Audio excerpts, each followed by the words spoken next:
ഈശോയിൽ പ്രിയപ്പെട്ടവരെ, നാളെ നമ്മൾ വിശുദ്ധ വാരത്തിലേക്ക് പ്രവേശിക്കാം. ഓശാന ഞായർ മുതൽ ദുഃഖവെള്ളി വരെ ചിന്തിക്കുമ്പോൾ നമുക്കറിയാം, യേശുവിൻ്റെ പീഡാസഹനം, കുരിശുമരണം എന്നീ കാര്യങ്ങൾ നമ്മൾ ചിന്തിക്കുന്ന ദിവസങ്ങളാണ്. ഇതാണ് നമ്മുടെ ധ്യാനത്തിനായിട്ട് സഭ നമ്മുടെ മുമ്പിൽ വയ്ക്കുന്നത്. വരും ദിവസങ്ങളിലെ വായനകളിലൂടെ, ശുശ്രൂഷകളിലൂടെ കടന്നു പോകുമ്പോൾ അതെല്ലാം നമുക്ക് മനസ്സിലാക്കാനായിട്ട് എളുപ്പമാണ്. ഇവിടെ ഇന്നത്തെ രണ്ട് വായനകളുടെയും വെളിച്ചത്തിൽ നാം മനസ്സിലാക്കേണ്ടത് യേശുവിനുണ്ടായ സഹനങ്ങൾ, യേശു തൻ്റെ സഹനത്തിലൂടെ, മരണത്തിലൂടെ, ഉത്ഥാനത്തിലൂടെ നമ്മെ നേടിയെടുത്ത ആ രക്ഷാകര സംഭവങ്ങൾ, ഇതെല്ലാം നമ്മൾ ധ്യാനിച്ച് മുന്നോട്ട് പോകണം. അതോടൊപ്പം ദൈവമക്കളായ നമ്മളിൽ നിന്നും ദൈവം പ്രതീക്ഷിക്കുന്ന ചില കാര്യങ്ങൾ, അതാണ് ഞാൻ നിങ്ങളുമായിട്ട് ഏതാനും വചനങ്ങളുടെ വെളിച്ചത്തിൽ പങ്കുവയ്ക്കാൻ ആഗ്രഹിക്കുന്നത്. നമ്മൾ കണ്ടോ, യേശുവിനെ വധിക്കാൻ അവർ ആലോചിച്ചു. കാരണം അവൻ ചെയ്ത അടയാളങ്ങൾ, അത്ഭുതങ്ങൾ കണ്ടിട്ട് ജനങ്ങൾ അവനിൽ വിശ്വസിച്ച് നേതാക്കൾക്ക് അവരെ നഷ്ടപ്പെടുമോ, അവരുടെ സ്ഥാനം നഷ്ടപ്പെടുമോ എന്നൊക്കെയുള്ള ചിന്ത തലയ്ക്ക് കയറിയിട്ട് ഇവനെ വധിക്കാൻ നോക്കുന്ന രംഗം കാണാൻ പറ്റും. നമ്മൾ കാണുന്നുണ്ട്, യേശു കൃത്യമായിട്ട് പറഞ്ഞൊരു കാര്യം, എന്നെ അനുഗമിക്കാൻ, എനിക്ക് ശുശ്രൂഷ ചെയ്യാൻ ആഗ്രഹിക്കുന്നവർ എന്നെ അനുഗമിക്കണം. എന്നെ അനുഗമിക്കാൻ ആഗ്രഹിക്കുന്നവർ ഞാൻ നടന്ന അതേ പാതയിൽ നടക്കണം എന്ന് പറഞ്ഞാൽ, നമ്മളെയും ആരെങ്കിലൊക്കെ വധിക്കാനുള്ള പ്ലാൻ പോലും ഇടും. നമ്മുടെ ജീവിതത്തിൽ സഹനങ്ങൾ, ക്ലേശങ്ങൾ, അത് നമ്മൾ പ്രതീക്ഷിക്കണം. ഇത് ദൈവം പ്രത്യേകം നമ്മെ ഓർമ്മിപ്പിക്കുന്ന ഒരു കാര്യമാണ്. പലർക്കും മനസ്സിലാക്കാൻ ബുദ്ധിമുട്ടുള്ളതും അതുപോലെ തന്നെ മനസ്സിലാക്കിയാലും അംഗീകരിക്കാൻ ബുദ്ധിമുട്ടുള്ളതുമായിട്ടുള്ളൊരു കാര്യമാണ് സഹനം. നിങ്ങളിൽ പലരും ഈ കൂട്ടായ്മയിൽ വിടാതെ വന്ന് പങ്കുചേർന്നുകൊണ്ടിരിക്കുന്നതിൻ്റെ ഒരു കാരണം, ഇവിടെ സഹനങ്ങളൊക്കെ ഒന്ന് മാറിക്കിട്ടിയാൽ അത്രയും നല്ലത്. കഴിഞ്ഞ ആഴ്ച നടന്നില്ല, ഈ ആഴ്ച നടക്കുമായിരിക്കും. ഇനി അതല്ലെങ്കിൽ ഇനി മുമ്പോട്ടുള്ള ജീവിതയാത്രയിൽ കൂടുതൽ സഹനങ്ങൾ, ക്ലേശങ്ങൾ വരാതിരിക്കാൻ ഈ ശുശ്രൂഷകളൊക്കെ ഉപകരിക്കും. സഹനത്തെക്കുറിച്ച് പറയപ്പെട്ടിരിക്കുന്നൊരു പ്രധാനപ്പെട്ട കാര്യം, അത് കത്തോലിക്കാ സഭയുടെ മതബോധന ഗ്രന്ഥം വായിച്ചാൽ കാണാൻ പറ്റും. ഈ മതബോധന ഗ്രന്ഥത്തിൽ പറഞ്ഞിരിക്കുന്ന മറ്റു പല കാര്യങ്ങൾ പോലും മനസ്സിലാക്കാൻ അത്ര എളുപ്പമല്ല. അപ്പോൾ പിന്നെ സഹനത്തിൻ്റെ കാര്യം പറയുകയും വേണം.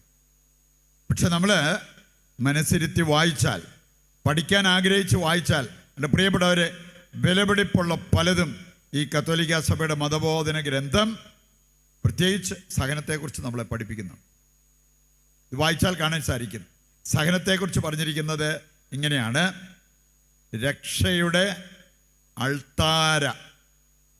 സഹനം എന്ന് പറഞ്ഞാൽ രക്ഷയുടെ അൾത്താര. ഇവിടെ ഇരിക്കുന്ന നിങ്ങളെ കൊണ്ട് ഞാനിപ്പം കൈപൊക്കിക്കുകയാണ്. ആരെല്ലാം രക്ഷപ്പെടാൻ ആഗ്രഹിക്കുന്നുണ്ട് എന്ന് ചോദിച്ചാൽ ഏതെങ്കിലും കൈ താഴെ കിടക്കുമോ? എല്ലാ കൈയും പോകും. രക്ഷ, അയ്യോ രക്ഷ വേണം. പക്ഷേ ഇത് പറയാതെ കണ്ട് ഞാൻ ചോദിക്കുകയായിരുന്നെങ്കിൽ, ഇവിടെ ആരെങ്കിലും സഹനം ഇഷ്ടപ്പെടുന്നുണ്ടോ എന്ന് ചോദിച്ചാൽ അത് വേണ്ട, അത് മാത്രം പറയണ്ട. സഭ പറയുന്നത്, രക്ഷ പ്രാപിക്കാൻ നിങ്ങൾ ആഗ്രഹിക്കുന്നുണ്ടോ, അതിനുള്ള അൾത്താര. നമുക്കറിയാമല്ലോ, ബലിയർപ്പിക്കണമെങ്കിൽ ഒരു അൾത്താര വേണം. രക്ഷ പ്രാപിക്കണമെങ്കിൽ നമുക്കൊരു അൾത്താര വേണം. ആ അൾത്താരയിൽ ഒരു ബലിയർപ്പണം നടക്കണം. അതാണ് റോമാലേഖനം 12-ാം അധ്യായം 2-ാമത്തെ വചനം വായിച്ചാൽ മതി. നിങ്ങളുടെ ശരീരത്തെ ഒരു സജീവ ബലിയായി ദൈവത്തിന് അർപ്പിക്കണം.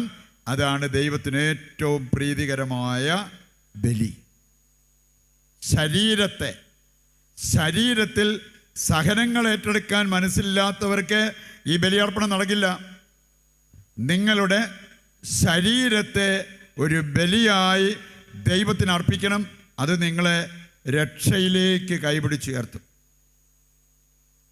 Suffering is the altar of salvation, അങ്ങനെയാണ് പറഞ്ഞിരിക്കുന്നത്. രക്ഷപ്പെടാൻ ആഗ്രഹിക്കുന്നവർ ഈ അൾത്താരയിൽ കിടക്കാൻ റെഡിയാകണം.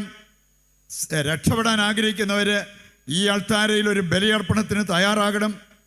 നമ്മുടെ ശരീരത്തിൻ്റെ ഇഷ്ടങ്ങളെ ബലി കഴിച്ചുകൊണ്ടുള്ള ഒരു സഹന ജീവിതം, അതാണ് ശരിക്കും നമ്മളെ രക്ഷയിൽ കൊണ്ടെത്തിക്കുക. നമ്മൾ കാണുന്നുണ്ട്, യേശു തന്നെ പറഞ്ഞൊരു കാര്യമുണ്ട്, മനുഷ്യപുത്രൻ ഭൂമിയിൽ നിന്ന് ഉയർത്തപ്പെട്ട് കഴിയുമ്പോൾ സകലരെയും അവനിലേക്ക് ആകർഷിക്കും. നിങ്ങൾ യോഹന്നാൻ 2:23 മുതൽ വായിച്ചാൽ അവിടെ പറഞ്ഞിട്ടുണ്ട്, കുറേ പേര് ദൈവത്തിൽ വിശ്വാസം അർപ്പിച്ചു. എന്തിൻ്റെ പേരിലാണ്? അവൻ പ്രവർത്തിച്ച അത്ഭുതങ്ങൾ കണ്ടതിൻ്റെ പേരിൽ. പക്ഷേ അവരെ കർത്താവ് വിശ്വസിച്ചില്ലെന്ന് അവിടെ പറഞ്ഞിരിക്കണേ. 23, 24 വായിച്ചാൽ മതി വചനങ്ങൾ. യോഹന്നാൻ 2-ാം അധ്യായത്തിൻ്റെ അടയാളങ്ങൾ കണ്ടിട്ട് വിശ്വസിച്ചവരെ കർത്താവ് വിശ്വസിച്ചില്ല. പക്ഷേ ഭൂമിയിൽ നിന്നും ഉയർത്തപ്പെട്ടവനിലേക്ക് നോക്കി അവന് വേണ്ടി ജീവിക്കുവാൻ തീരുമാനമെടുത്തിട്ടുള്ളവരെ കർത്താവ് അവരെ വിശ്വസിക്കും, അവരെ സ്നേഹിക്കും. അവർക്കുള്ളതാണ് രക്ഷ എന്ന് പറയുന്നത്. ഇതുമായി ബന്ധപ്പെടുത്തിയ ഏതാനും ചില കാര്യങ്ങൾ കത്തോലിക്കാ സഭയുടെ മതബോധന ഗ്രന്ഥം 164-ാമത്തെ പാരഗ്രാഫ് വായിച്ചാൽ കാണാൻ പറ്റും. നമുക്കാർക്കും ഈ കാര്യത്തിൽ ചോയ്സ് ഇല്ല. നിങ്ങൾ ചിലപ്പം അന്വേഷിച്ച് നടന്നേക്കാം. എവിടെയാണ് ഒരു പാക്കേജ്? സഹനങ്ങളൊന്നും ഇല്ലാത്തൊരു പാക്കേജ്. ഞാൻ പ്രാർത്ഥിച്ചോളാം, തീർച്ചയായിട്ടും. ദിവസം വേണേൽ വെളുപ്പിനെ എഴുന്നേറ്റ് ഞാൻ പള്ളിയിൽ പൊക്കോളാം, വേണമെങ്കിൽ മുഴുവൻ കൊന്തം ചൊല്ലിക്കോളാം, കുരിശിൻ്റെ വഴി ഞാൻ ചൊല്ലിക്കോളാം. പക്ഷേ സഹനങ്ങളില്ലാത്തൊരു പാക്കേജ് എനിക്കത് വേണം. നടക്കുമോ? ഇത് നടക്കുമോ? നടക്കില്ല. അതാണ് ഈ പാരഗ്രാഫ് വായിച്ചാൽ 164. ഈ ഭൂമിയിൽ ജനിച്ചു വീഴുന്ന ഏതൊരുവനും ഒരു നാൾ സഹനത്തെ അഭിമുഖീകരിക്കേണ്ടി വരും. അതിന് ഒഴുകഴിവൊന്നുമില്ല. ഈ ഭൂമിയിൽ ജനിച്ചു വീഴുന്ന ഏതൊരുവനും എന്നെങ്കിലും ഒരു ദിവസം ഇതിനെ അഭിമുഖീകരിക്കേണ്ടി വരും. ഏതിനെ? സഹനത്തെ. അപ്പം അതുകൊണ്ട് പ്രിയപ്പെട്ടവരെ, അതിന് റെഡിയായിട്ട് വേണം നമ്മൾ മുമ്പോട്ട് പോകാൻ. അതാണ് ദൈവത്തിൻ്റെ വചനം നമ്മെ ഓർമ്മിപ്പിക്കുന്നത്. 1 പത്രോസ് 5-ാം അധ്യായം 9-10 വചനങ്ങൾ ഹൃദയത്തിൽ സ്ഥാനം പിടിക്കേണ്ട വചനഭാഗമാണ്. 1 പത്രോസ് 5-ാം അധ്യായം 9-10 വചനങ്ങൾ. ഈ ഭൂമിയിലുള്ള ജീവിതം അല്പകാല ജീവിതമാണ്. എനിക്കറിയാലോ, പ്രഭാഷകൻ 18:10 വായിച്ചാൽ അവിടെ പറഞ്ഞിട്ടുണ്ട്, ഈ ലോക ജീവിതത്തെ താരതമ്യപ്പെടുത്തിയിരിക്കുന്നത് കടലിലേക്ക് വീഴുന്ന ഒരു തുള്ളി വെള്ളം പോലെ. അതെന്നാ ഉണ്ട്? കടലിലെ ഒരു തുള്ളി വെള്ളം, അതെത്ര നിസ്സാരമെന്ന് നമുക്ക് മനസ്സിലാക്കാൻ പറ്റും. ഈ ഭൂമിയിലുള്ള ജീവിതം അത്രേ ഉള്ളെന്ന്. അതുകൊണ്ട് എൻ്റെ പ്രിയപ്പെട്ടവരെ, അതിനേക്കാൾ ഒരുപാട് വിലപ്പെട്ടതാണ് മരണാനന്തര ജീവിതം എന്ന കാര്യം നമ്മൾ വിസ്മരിക്കരുത്. അതാണ് ഈ വചനഭാഗം വായിച്ചാൽ നമ്മൾ കാണുക. എന്നിട്ട് പറയാണ്, അല്പകാലത്തെ ശോധനയ്ക്ക് ശേഷമാണ് നമുക്ക് പൂർണ്ണതയും സ്ഥിരതയും കൈവരിക. പൂർണ്ണത നമുക്ക് പ്രാപിക്കാതിരിക്കാൻ പറ്റുമോ? മത്തായി 5:48 പറഞ്ഞിരിക്കുന്നത്, പിതാവ് പൂർണ്ണനായിരിക്കുന്നത് പോലെ ആ പിതാവിൻ്റെ മക്കൾ പൂർണ്ണരാകണം. അതിന് ഈ പൂർണ്ണത കൈവരിക്കാൻ, സ്ഥിരത കൈവരിക്കാൻ ഈ സഹനം അത് നമുക്ക് ആവശ്യമാണ്. ഈ ശോധന, സഹനത്തിലൂടെയുള്ള ശുദ്ധീകരണം അത് നമുക്ക് ആവശ്യമാണ് എന്ന് ഈ വചനഭാഗം നമ്മെ ഓർമ്മിപ്പിക്കുന്നുണ്ട്. നിങ്ങൾ കേട്ടിട്ടുള്ളൊരു കാര്യമല്ലേ, വിശുദ്ധ അഗസ്തീനോസ് പറഞ്ഞൊരു കാര്യം. ദൈവത്തിന് പാപമില്ലാത്ത ഒരു മകനുണ്ടായിരുന്നു. ആരായിരുന്നത്? നമ്മൾ വല്ലവരും ആയിരുന്നോ? ആയിരുന്നെങ്കിൽ എന്ത് ഭാഗ്യമായിരുന്നേന്. ദൈവത്തിന് പാപമില്ലാത്ത ഒരു മകൻ യേശുക്രിസ്തു. അവര് പല രീതിയിൽ നോക്കി ഒരു പാപം അവനിൽ കണ്ടെത്താൻ. നമുക്കൊക്കെ നമ്മളിലെ പാപം കണ്ടെത്താൻ ചുമ്മാ ഒന്ന് നോക്കിയാൽ മതി. തിരിഞ്ഞ് നമ്മുടെ ജീവിതത്തിലേക്ക് ചെറുതായിട്ടൊന്ന് നോക്കിയാൽ മതി, വേണേ ഒരു കൂട്ടം പാപം നമ്മുടെ കൺമുമ്പിൽപ്പെടും. ദൈവത്തിന് പാപമില്ലാത്തൊരു മകനുണ്ടായിരുന്നു, യേശുക്രിസ്തു. അവൻ പാപമായി തീർന്ന് മനുഷ്യകുലത്തെ രക്ഷിച്ചതിൻ്റെ രക്ഷാകര രഹസ്യങ്ങളിലൂടെയാണ് ഇനി വരും ദിവസങ്ങളൊക്കെ നമ്മൾ കടന്നു പോകാൻ പോവുക. പക്ഷേ വിശുദ്ധ അഗസ്തീനോസ് പറയാണ്, ദൈവത്തിന് സഹനമില്ലാത്ത ഒരു മകനുമില്ല, ഒരു മകളുമില്ല. ശരിക്കും പറഞ്ഞാൽ യേശുക്രിസ്തുവിനുണ്ടായ അത്രയും സഹനം നമുക്ക് ആർക്കെങ്കിലും ഉണ്ടാകുമോ, ഉണ്ടായിട്ടുണ്ടോ? ഒന്നും ഉണ്ടാകത്തില്ല.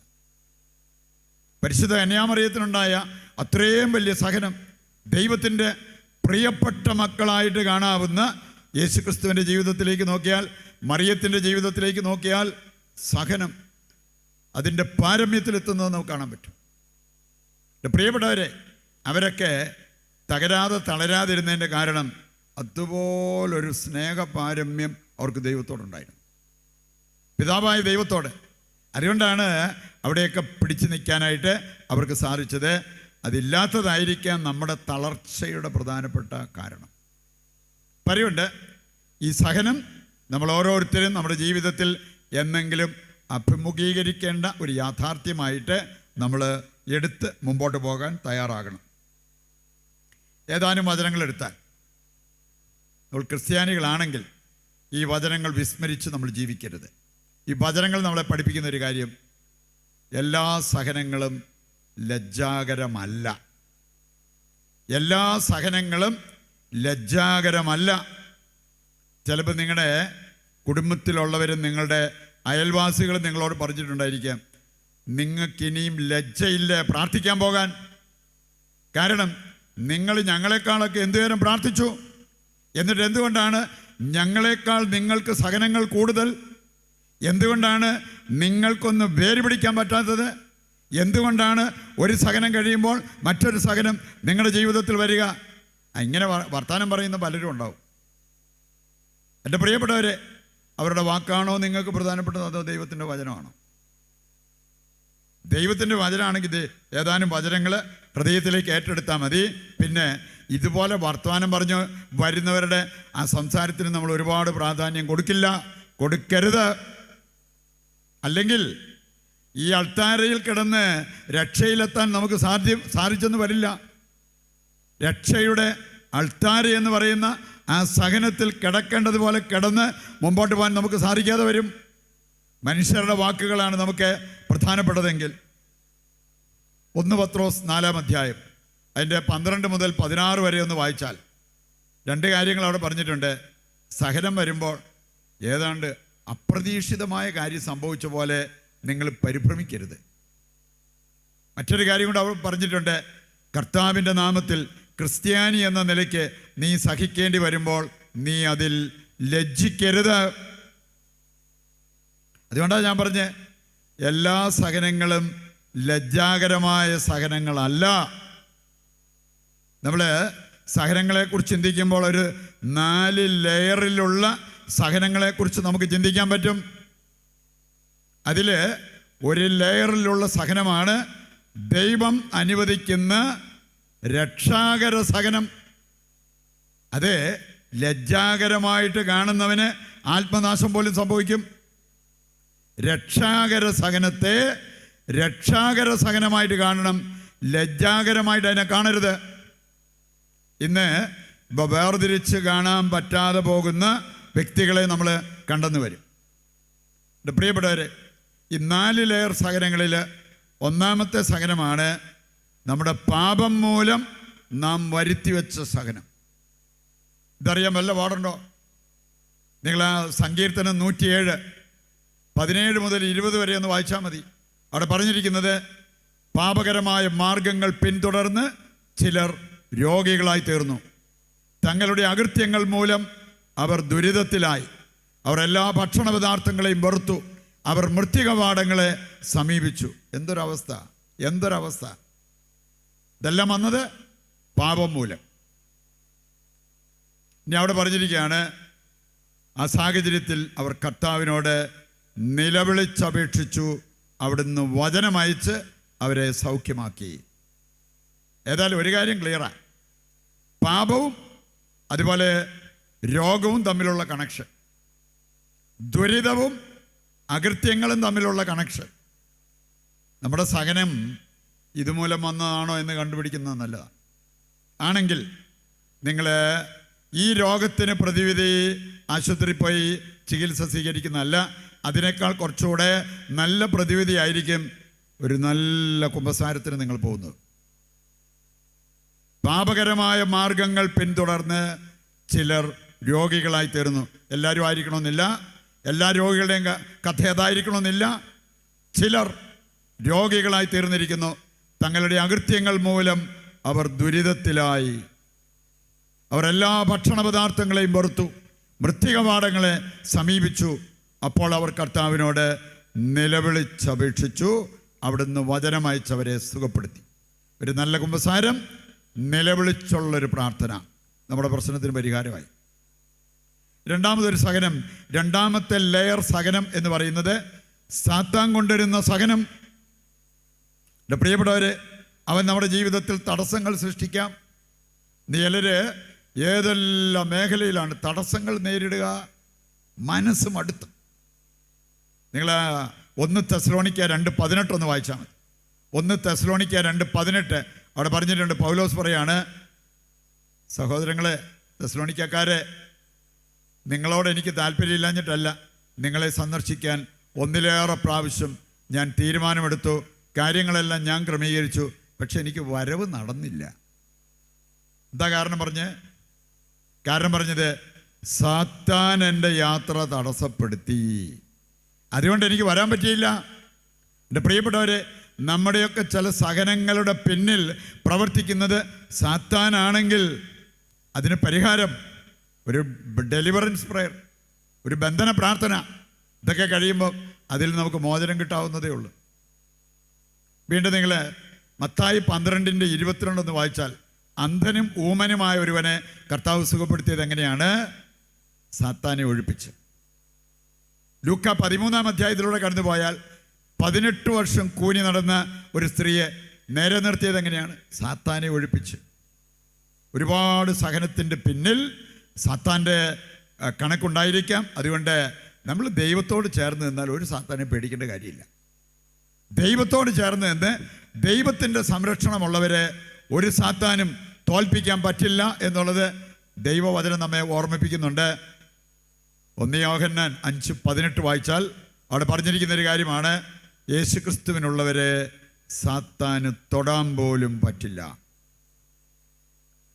മൂന്നാമതൊരു ലെയർ സഹനത്തെക്കുറിച്ച് നമുക്ക് ചിന്തിക്കാൻ പറ്റും. അതാണ് നമ്മുടെ അനാസ്ഥ മൂലം വരുന്ന സഹനം. നിങ്ങൾ പ്രഭാഷകൻ 38:9 പ്രഭാഷകൻ 38:9 വചനമെടുത്താൽ അവിടെ പറഞ്ഞിട്ടുണ്ട്, മകനെ മകളെ, രോഗം വരുമ്പോൾ നീ ഉദാസീനത കാട്ടാതെ ദൈവത്തോട് പ്രാർത്ഥിക്കണം. ദൈവത്തോട് ഒന്ന് നിലവിളിച്ച് പ്രാർത്ഥിച്ചാൽ മാറാവുന്നതേ ഉള്ളൂ നമ്മുടെ സഹനം. ഇവിടെ ഇരുന്ന് ഉറങ്ങുന്ന വ്യക്തികളാണെങ്കിലും അവരെ എഴുന്നേപ്പിച്ച് ചോദിച്ചാൽ നമുക്ക് കാണാൻ സാധിക്കും ഒരു ലിസ്റ്റ് പ്രശ്നങ്ങൾ അവരുടെ കുടുംബത്തിലുള്ളത്. അച്ഛൻ എങ്ങനെയെങ്കിലും തൻ്റെ തലയെ കൈവച്ച് അമർത്തി കുലുക്കി പ്രാർത്ഥിച്ചിട്ടാണേലും ഇതിനകത്തുനിന്നെല്ലാം എനിക്ക് മോചനം തരണം കേട്ടോ. എന്നിട്ട് കൂളായിട്ടിരുന്ന് ഉറങ്ങുക. ദൈവവചനം നമ്മെ സുഖപ്പെടുത്തേണ്ട അവസരങ്ങളിൽ അത് പ്രയോജനപ്പെടുത്താതെ ദൈവത്തോട് നിലവിളിച്ച് പ്രാർത്ഥിക്കാതെ നിങ്ങൾ സഹനത്തിലിരുന്നിട്ട് മറ്റാരെങ്കിലാണോ നിങ്ങളുടെ സഹനം മാറ്റേണ്ടത്? സഹനം മാറാൻ ഞാൻ ദൈവത്തിൻ്റെ പക്കലേക്ക് തിരിയണം, ദൈവത്തോട് നിലവിളിച്ച് പ്രാർത്ഥിക്കണം. 4ാമത്തെ ലെയർ സഹനമാണ് രക്ഷാകര സഹനം. അത് മാറാൻ വേണ്ടി ദയവ് ചെയ്ത് നിങ്ങളെ മുറ്റത്ത് കിടക്കുന്ന ചരല് വാരി പരിക്കാത്തിട്ട് അതേ മുട്ടുകുത്തി മുട്ടും പൊട്ടിച്ച് നിങ്ങൾ പ്രാർത്ഥിച്ചേക്കരുത്. രക്ഷാകര സഹനം മാറിയാൽ ശരിയാകില്ല. അതുകൊണ്ടാണ് വചനം നമ്മെ ഓർമ്മിപ്പിക്കുന്നത്, എല്ലാ സഹനവും ലജ്ജാകരമല്ല, ചിലതൊക്കെ രക്ഷാകരമാണ്. അത് നമുക്ക് വേണം, അത് നമ്മളെ വിശുദ്ധീകരിക്കണം, അത് നമ്മെ രക്ഷയുടെ അൾത്താരയിൽ കിടത്തണം. അത് നമുക്ക് ആവശ്യമായിട്ടുള്ളൊരു കാര്യമാണെന്ന് ദൈവത്തിൻ്റെ വചനം തന്നെ നമ്മെ ഓർമ്മിപ്പിക്കുന്നത് നമുക്ക് കാണാൻ പറ്റും. അതുകൊണ്ടാണ് 1 പത്രോസ് 4-ാം അധ്യായം 14-ാമത്തെ വചനം വായിച്ചാൽ അവിടെ പറഞ്ഞിട്ടുണ്ട്, ക്രിസ്തുവിൻ്റെ നാമനിമിത്തം നിന്ദിക്കപ്പെട്ടാൽ നീ ഭാഗ്യവാൻ. അയൽവാസി വന്ന് പറഞ്ഞേക്കാം, നിങ്ങൾക്ക് ലജ്ജയില്ലേ? നിങ്ങൾ ഇത്രയും പ്രാർത്ഥിച്ചിട്ട് ഇത്രയും സഹനമല്ലേ നിങ്ങളുടെ കൂടപ്പുറപ്പായിട്ട് കിടക്കുന്നത്? ഈ വചനം നമ്മെ ബലപ്പെടുത്തി മുമ്പോട്ട് നയിക്കണം. കർത്താവിൻ്റെ നാമത്തിൽ നിന്ദിക്കപ്പെട്ടാൽ നീ ഭാഗ്യവാൻ. വീണ്ടും നിങ്ങൾ 1 പത്രോസ് 3:14 വായിച്ചാൽ, 1 പത്രോസ് 3:14, നീതിക്ക് വേണ്ടി കഷ്ടത സഹിക്കേണ്ടി വന്നാൽ നിങ്ങൾ ഭാഗ്യവാന്മാർ. നീതിക്ക് വേണ്ടി, പാപം ചെയ്തതിന് ഫലമായിട്ടുള്ള സഹനമല്ല, നീതിക്ക് വേണ്ടി കഷ്ടത സഹിക്കേണ്ടി വരുന്നവർ ഭാഗ്യവാന്മാർ. അതാണ് ദൈവവചനം പറയുക. യാക്കോബ് 1:12 വായിച്ചാൽ, യാക്കോബ് 1:12, പരീക്ഷകൾ ക്ഷമയോടെ സഹിക്കുന്നവൻ ഭാഗ്യവാൻ. പരീക്ഷിക്കപ്പെടുമ്പോൾ ആ പരീക്ഷകൾ ക്ഷമയോടെ സഹിക്കുന്നവൻ ഭാഗ്യവാൻ. നിനക്ക് കിട്ടുന്ന എന്താണ്? ജീവന്റെ കിരീടം. ഇതെല്ലാം അറിയാമായിരുന്നുകൊണ്ടാണ് നമ്മൾ കാണുന്നുണ്ട്. ഹെബ്രായർ 11:26 വായിച്ചാൽ, ഹെബ്രായർ 11:26, മോശയുടെ മുമ്പിൽ 2 കാര്യങ്ങൾ ഉണ്ടായിരുന്നു. ഓപ്ഷൻ എ, രാജകൊട്ടാരത്തിൽ സുഖജീവിതം. ഫറവോയുടെ മകളുടെ മകനായി രാജകൊട്ടാരത്തിൽ സുഖജീവിതം. ഓപ്ഷൻ ബി, ദൈവജനത്തിൻ്റെ സഹനത്തിൽ പങ്കുചേരുക. നമ്മളൊക്കെയാണ് ഏത് ഓപ്ഷനെ ചാടിക്കുത്തിയേനെ? മോശം പറഞ്ഞെന്താ? Option B. ഞാൻ ആഗ്രഹിക്കുന്നത് കൊട്ടാര സുഖമല്ല, ദൈവജനത്തിൻ്റെ കൂടെ ആ സഹനത്തിൽ പങ്കുചേർന്ന് എനിക്ക് നിത്യമഹത്വത്തിലെത്തണം. അതാണ് എൻ്റെ ആഗ്രഹം. എന്നാണ് പ്രിയപ്പെട്ടവർ നമ്മളൊക്കെ ഇങ്ങനെയൊന്ന് ചിന്തിക്കാൻ തുടങ്ങുക. നമുക്ക് ഈ ലോക ജീവിതം സുഖപ്രദമാക്കുന്നതിനേക്കാൾ നമുക്ക് പ്രധാനപ്പെട്ടതാണ് സ്വർഗം. മോശ പറഞ്ഞൊരു കാര്യം, പുറപ്പാട് 33, 15, 16 വചനങ്ങൾ വായിക്കുമ്പോൾ നമുക്ക് കാണാൻ സാധിക്കും. മോശ പറഞ്ഞൊരു കാര്യം, കർത്താവേ, നീ ഇല്ലാത്ത ഒരു കാനാൻ ദേശം ഞങ്ങൾക്ക് വേണ്ട. നീ ഇല്ലാത്ത ഒരു കാനാൻ ദേശം ഞങ്ങൾക്ക് വേണ്ട.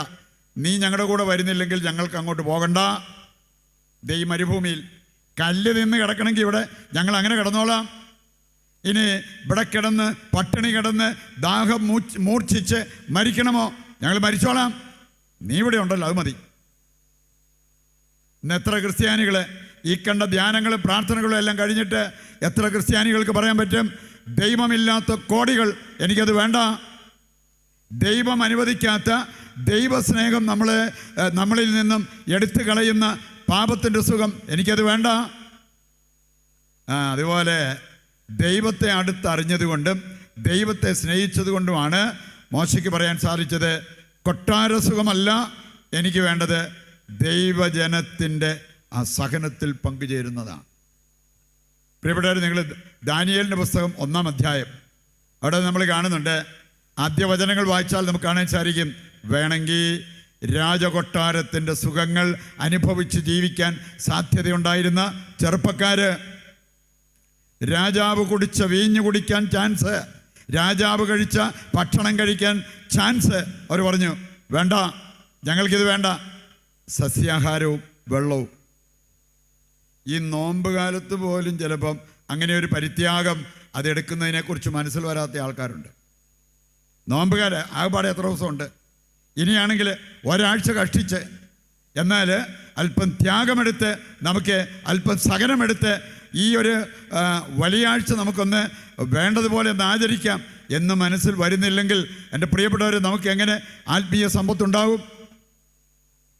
ദാനിയേൽ 1:10 വായിച്ചാൽ അവിടെ നമ്മൾ കാണുകയാണ്, 1:17 നമ്മൾ കാണുകയാണ്, ഇങ്ങനെ ഒരു ത്യാഗമെടുക്കാൻ തയ്യാറായ ഈ ചെറുപ്പക്കാർക്ക് സ്വപ്നങ്ങൾ വ്യാഖ്യാനിക്കാനുള്ള വലിയ കൃപ, അനുഗ്രഹങ്ങൾ, ആത്മീയമായിട്ടുള്ള വലിയ വരദാനങ്ങൾ ദൈവം കൊടുത്തു.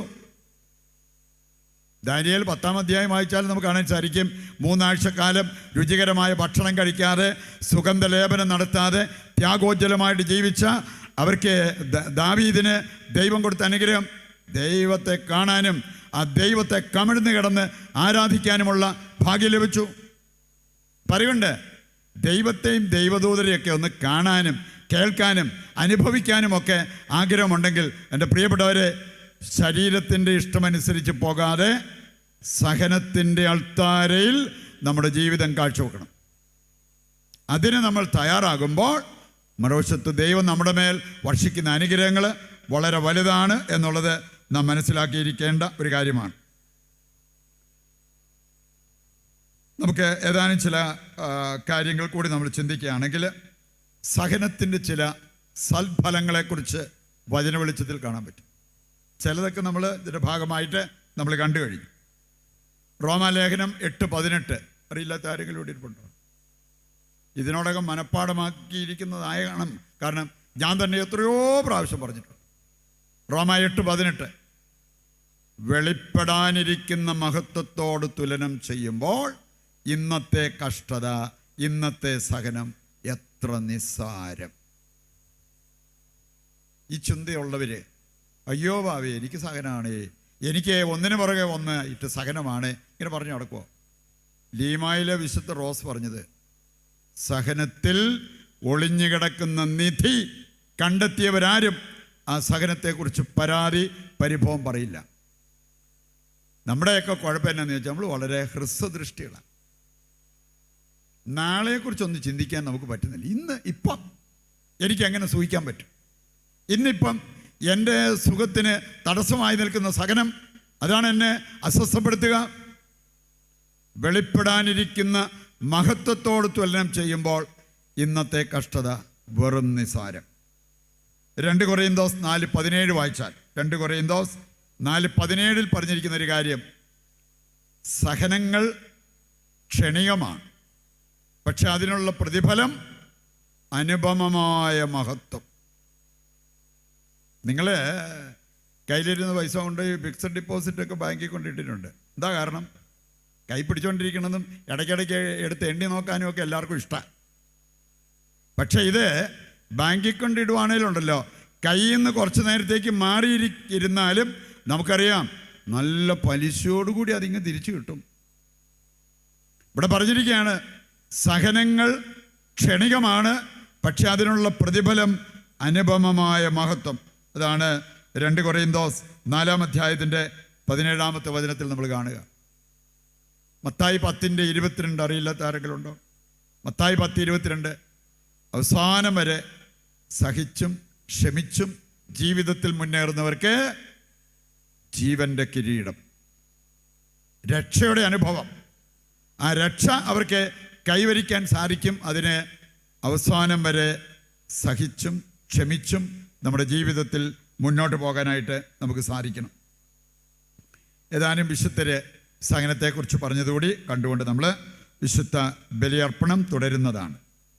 വിശുദ്ധ അഗസ്തീനോസ് പറയുന്നൊരു കാര്യമുണ്ട്, വൈദ്യനായ യേശു സഹനം അനുവദിക്കുന്നെങ്കിൽ അതൊരു ശിക്ഷയല്ല, രക്ഷയുടെ ഔഷധമാണ്. നിങ്ങളെ ചികിത്സിക്കുന്ന ഡോക്ടർമാരുണ്ടല്ലോ, അവരുടെ ആഗ്രഹം എന്താ? അവർ നിങ്ങൾക്കൊരു മരുന്ന് തന്നാൽ അന്നേരം നിങ്ങൾക്ക് സൗഖ്യം കിട്ടണം, എത്രയും വേഗം. സൗഖ്യം പ്രാപിച്ചോ? എനിക്കറിയാം, എൻ്റെ ഡോക്ടറെ മരുന്ന് തന്നു കഴിഞ്ഞിട്ട് പിറ്റേ ദിവസം തന്നെ വിളിച്ചു ചോദിക്കും, വ്യത്യാസമായോ അച്ഛാ? ഒരു വേദന മാറിയോ? വളരെ നല്ലത്, വേദന മാറിയെന്ന് പറഞ്ഞാൽ വൈദ്യനായ യേശു ആഗ്രഹിക്കുന്നത് തീർച്ചയായിട്ടും നമ്മുടെയൊക്കെ സൗഖ്യമാണ്. എന്നിട്ട് സഹനം, ഈ വൈദ്യൻ ചില സഹനം അനുവദിക്കുന്നുണ്ടെങ്കിൽ അത് ശിക്ഷയായിട്ട് കാണരുത്, രക്ഷയുടെ ഔഷധമായിട്ട് കാണണം. വിശുദ്ധ അഗസ്തീനോസ് പറഞ്ഞതാണ്. തോമസ് അക്വിനാസ് പറയുന്നൊരു കാര്യമുണ്ട്, ധൈര്യശാലികൾ സഹനം ഉൾക്കൊള്ളുകയും അതിനെ നേരിടുകയും ചെയ്യും, അല്ലാത്തവരാണ് ഇതിന് കാരണക്കാരെന്ന് പറഞ്ഞ് മറ്റുള്ളവരോട് തട്ടിക്കയറാറുള്ളത്. നിങ്ങൾ സഹനം വരുമ്പോൾ എങ്ങനെയാണ് അതിനെടുക്കാറുള്ളത്? എനിക്കറിയാം, ഒരു ക്യാൻസർ രോഗിയായൊരു സ്ത്രീ, അവരുടെ മുഖത്തോട് നോക്കിയാൽ ഒരിക്കലും അവരൊരു വേദന കൊണ്ട് പൊളയുന്ന വ്യക്തിയാണെന്ന് ഒരിക്കലും കാണത്തില്ല. അല്ലെ അവർ വല്ലോ ഒറ്റയ്ക്കിരിക്കുമ്പം ചിലപ്പം ആ വേദനയൊക്കെ പ്രകടമാക്കി കരയുമായിരിക്കും. അവരെന്നോട് പറഞ്ഞൊരു കാര്യമുണ്ട്, ഞാൻ വേദന കൊണ്ട് പൊളയുന്ന വ്യക്തിയാണെന്ന് എൻ്റെ ഭർത്താവ് എങ്ങാനും അറിഞ്ഞാൽ എൻ്റെ ഭർത്താവ് എന്നെക്കാൾ ഡൗൺ ആവും. എന്നെക്കാൾ തകർന്ന് തരിപ്പണമാകും. അതുകൊണ്ട് ഞാൻ പറ്റുന്നിടത്തോളം ഈ വേദന അറിയിക്കാതെ കണ്ട് ഞാനിങ്ങനെ ഭർത്താവ് വരുമ്പോഴത്തേക്കും ചിരിച്ചൊക്കെ കാണിച്ച് പുഞ്ചിരിയോടെ കിടക്കുന്നു. പ്രിയപ്പെട്ടവരെ, തോമസ് അക്വിനാസ് പറയാണ്, ആ സഹനങ്ങൾ രക്ഷാകരമാണെന്നുള്ള ബോധ്യമുള്ളവർ ആ സഹനം കണ്ടെയ്ൻ ചെയ്യും, അത് സന്തോഷത്തോടെ എടുക്കും. അല്ലാത്തവർ അവരിങ്ങനെ ഓടി നടന്ന് കാണുന്നവരോടെല്ലാം വഴക്കുണ്ടാക്കി മുമ്പോട്ട് പോകും. നിങ്ങൾ കാരണമാണ് എനിക്ക് ഈ സഹനമെല്ലാം വന്നത്. അതല്ല നമുക്ക് വേണ്ടത്. നമുക്ക് യേശുവിനോട് ചേർന്ന് സഹിക്കാൻ നമ്മൾ പഠിച്ചു കഴിഞ്ഞാൽ സഹനങ്ങളെക്കുറിച്ച് നമ്മൾ പരാതി പറയുന്നതിനേക്കാൾ അത് ഉൾക്കൊണ്ടുകൊണ്ട് രക്ഷാകരമാക്കാൻ നമ്മൾ തയ്യാറാകും. കുരിശിലെ വിശുദ്ധ യോഹന്നാൻ അദ്ദേഹം സൂചിപ്പിച്ചൊരു കാര്യമുണ്ട്. ക്രിസ്ത്യാനികളായി നമുക്ക് ഏറ്റവും ആവശ്യമായിട്ടുള്ളൊരു കാര്യമാണ് ശുദ്ധമായ വിവേകം. ശുദ്ധമായ വിവേകം അതെവിടെ കിട്ടും?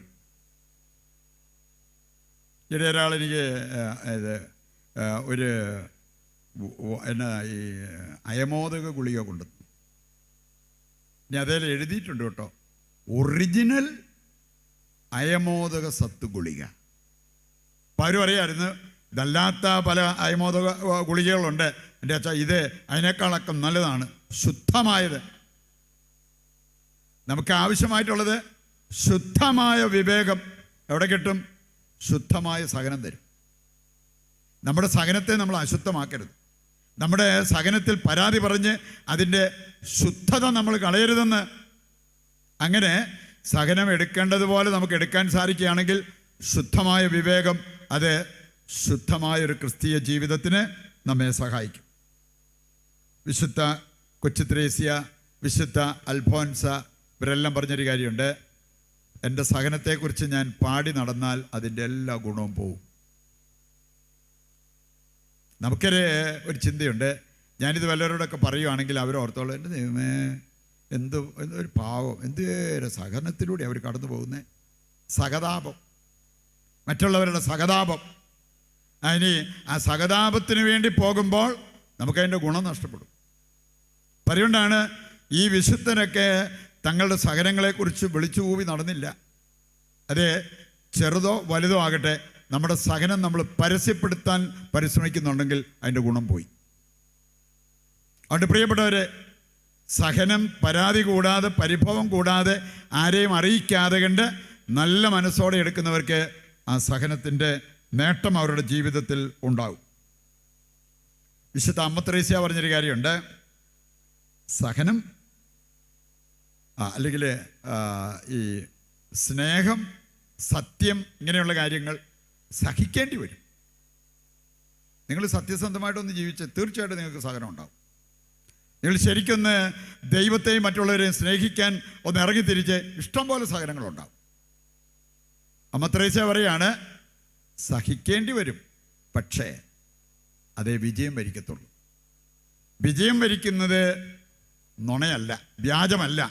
വിജയം വരിക്കുന്നത് സത്യമാണ്. വിജയം വരിക്കുന്നത് സ്നേഹമാണ്, അല്ലാതെ വാശി വൈരാഗ്യങ്ങളൊന്നുമല്ല. അതാണ് ഈ വിശുദ്ധ നമ്മെ പഠിപ്പിച്ചിരിക്കുന്നത്.